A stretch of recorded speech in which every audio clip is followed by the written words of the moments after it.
తండ్రి కుమార పరిశుద్ధ ఆత్మ త్రియేక దేవుని నామంలో మీ అందరికీ నా హృదయపూర్వక వందనాలు. ఈరోజు మన ధ్యానం మత్తయి వార్త 8వ అధ్యాయం 23 నుండి 27 వచనాల వరకు. ఒకసారి చదువుదామా?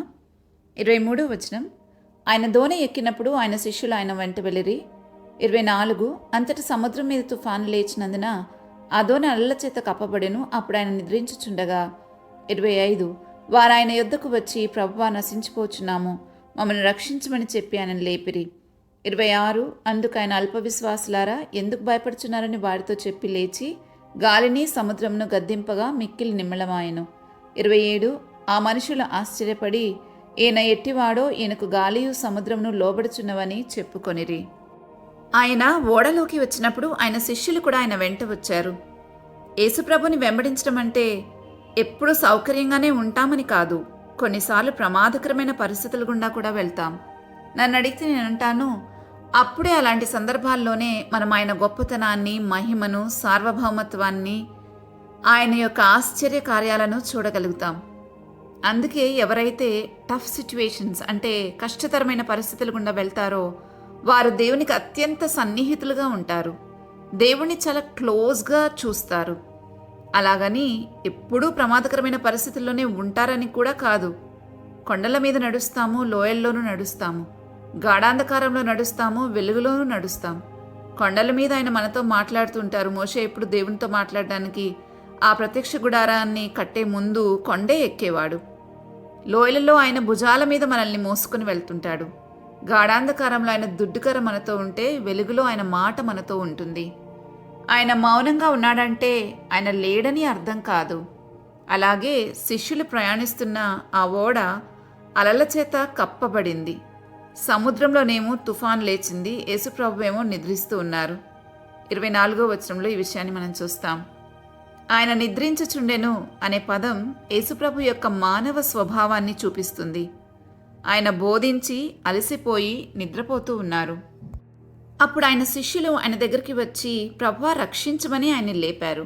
అప్పుడు ఆయన ఇక్కడ 2 కార్యాలు చేశారు. ఒకటి, తుఫానును గద్దించారు. 2, వారి భయాన్ని కూడా తీసివేశారు. యేసుప్రభు గాలిని సముద్రాన్ని గద్దించటం ఆయన దైవత్వాన్ని చూపిస్తుంది. గొప్ప ప్రశాంతత. ఒక్క క్షణంలోనే భయంకర తుఫాన్ నిశ్శబ్దంగా మారిపోయింది. ఇది ఆయన చేసిన అద్భుతం. శిష్యులు కూడా ఆశ్చర్యపడ్డారు. ఈయన ఎట్టివారో, ఈయనకు గాలి సముద్రం కూడా లోబడుతుందని చెప్పుకున్నారు. ఆయన కేవలం బోధకుడే కాకుండా సృష్టిని నియంత్రించగల దేవుడని ఈ సంఘటన చూపిస్తుంది. అంతేకాదు, తండ్రి కుమారుడు ఒక్కటే అని చూపించే గొప్ప విషయం ఇది. కీర్తనల పుస్తకం 107వ అధ్యాయం 28-30 వచనాలు చదివితే ఈ మాటలే యెహోవా దేవుని గురించి చూస్తాం. శ్రమకు తాళలేక వారు యెహోవాకు మొరపెట్టిరి. ఆయన వారి ఆపదల నుండి వారిని విడిపించెను. ఆయన తుఫానును ఆపివేయగా దాని తరంగములు అణిగిపోయెను. అవి నిమ్మళమైనవని వారు సంతోషించిరి. వారు కోరిన రేవుకు ఆయన వారిని నడిపించెను అని. ఆనాడు తండ్రి అయిన దేవునిలో ఉన్న అధికారం, ఈనాడు అదే అధికారాన్ని యేసుక్రీస్తు ప్రభులో చూస్తున్నాం. దీనిని బట్టి వారిద్దరూ ఏకమై ఉన్నారని అర్థమవుతుంది. యేసు ప్రభువుని పరిపూర్ణ మానవునిగా, పరిపూర్ణ దేవునిగా ధృవీకరిస్తున్న సందర్భం ఇది. ఆయన దైవత్వాన్ని, తండ్రితో ఏకత్వాన్ని, ఆయన సర్వాధికారాన్ని బలంగా ప్రకటించిన సందర్భం ఇది. ఇంకా యేసుప్రభు వారు యోహాను సువార్త 5వ అధ్యాయం 19వ వచనంలో అంటారు, తండ్రి ఏం చేయడం కుమారుడు చూస్తారో అదే కానీ తనంత తాను ఏది చేయనేరడు అని. ఆయన వేటిని చేయనో వాటినే కుమారుడు అలాగే చేస్తాడు అని. తండ్రి ఎలాగైతే చనిపోయిన వారిని లేపారో అలాగే కుమారుడు కూడా లేపుతాడు అని. యేసుక్రీస్తు ప్రభు వారు ఏం చేసినా తండ్రి ఏం చేశారో ఆయన అలాగే చేస్తూ వచ్చారు. మనం కూడా అంతే. మన ప్రభు ఎలా బ్రతికారో మనం కూడా అలాగే బ్రతకవలసిన వారం. పంపబడిన వాడు తను పంపిన వారి కంటే గొప్పవాడు కాడని మీతో నిశ్చయంగా చెప్పుచున్నానని యోహాను 13:16 ప్రభు అంటారు. ఆయనను అనుసరించడంలో కొన్నిసార్లు మనం తుఫానుల్లోకి వెళ్లాల్సి వస్తుంది. అవి అకస్మాత్తుగా మన జీవితాల్లోకి వస్తాయి. జీవిత మార్పులు చాలా వేగంగా జరిగిపోతూ ఉంటాయి. కానీ యేసుప్రభు అయితే మార్పు లేనివాడు.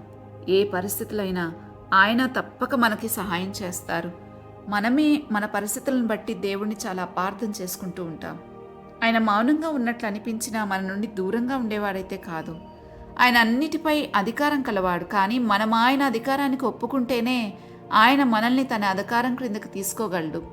ప్రభుపై మనకుండే అల్పమైన చిన్న విశ్వాసం కూడా బలమైన రక్షణ తెస్తుంది. అలాంటిది ఇంకా పరిపూర్ణ విశ్వాసం ఉంటే ఇంకెలాంటి కార్యాలు చూడగలం? ఆయన మాటకు ప్రకృతి లోబడింది.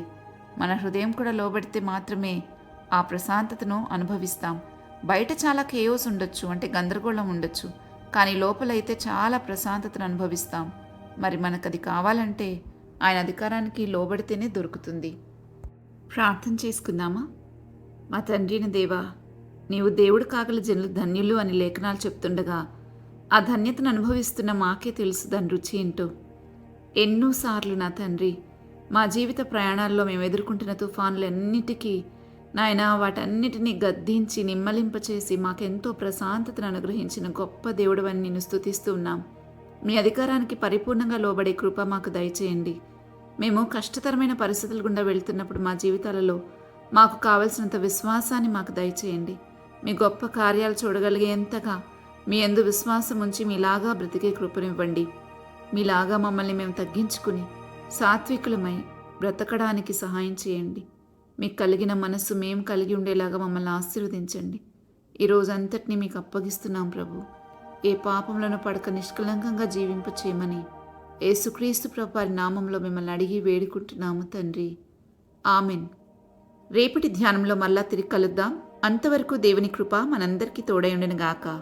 ఆమెన్.